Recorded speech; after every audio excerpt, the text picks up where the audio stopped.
in the kitchen, and then we have to.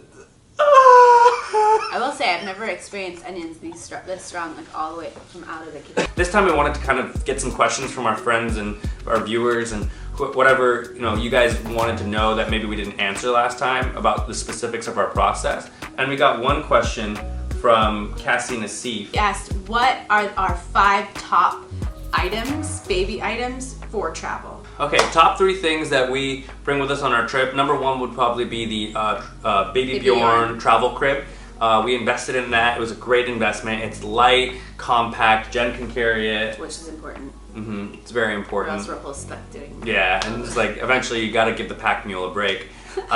Number 2, I would say is the Ergo Baby carrier. I mean, Baby Bjorn makes one too. We prefer the Ergo Baby, the mesh one, just because it's breathable. And for our hikes and things like that, to put Brielle in it, it takes a lot of load off of us. That we obviously just carrying her, we can't take the stroller up there. And then I say a third. We actually, okay, this is not really a gadget. This is more of a helpful tip. We take these dried fruit snacks and like non-perishable items in her baby carrier or her baby bag.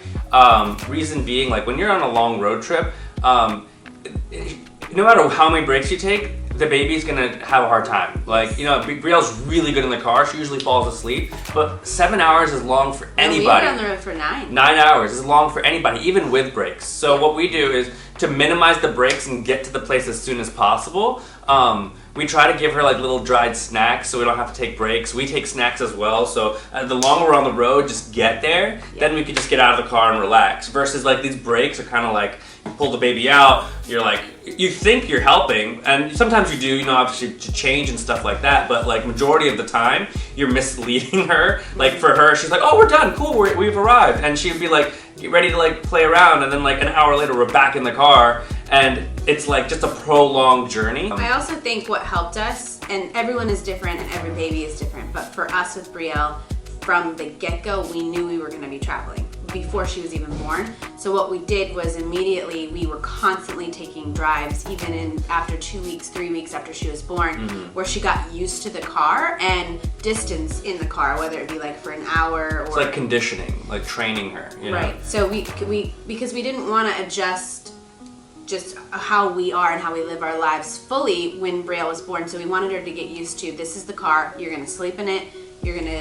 this is gonna get comfy, this is what a car seat feels like. We even, for a period of time, after she was done with the bassinet, we started letting her sleep in the travel crib sometimes at night, and that helps her get familiar with the travel crib, so when we travel and she's in a new place, the crib is still familiar to her. Right. So those are all things you can do to start conditioning, because like babies, they're like puppies when they're very small. They need consistency, they need habits, and when you travel a lot, you're breaking a lot of your habits. So for adult human beings, like it's hard for me to travel consistently and constantly. So if it's hard for me and I need to develop patterns and strategies to make it easier, of course they need the same level of care and attention. So you can't expect like, oh, I saw the people on YouTube do it, so I'm just gonna grab my baby, and it's gonna get hard if you don't have the foresight to say, you know what, we need to prepare for this months in advance. Like from the second she's born, we were like, okay, like we're not gonna adjust our lifestyle to a sedentary lifestyle just because we have a baby now.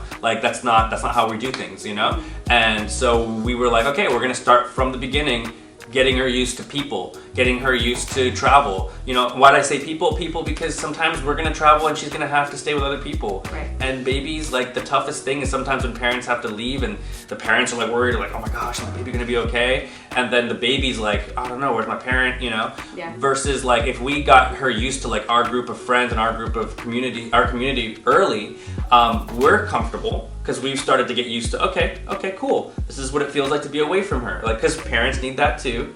And then the baby needs that. She needs to know that other people are safe other than just mom and dad. So the whole concept of it takes a village worked when you lived in a village. Now in modern society, you have to implement the village. You have to introduce the village. Yeah, I had to change. It was really hot. Okay. Whew.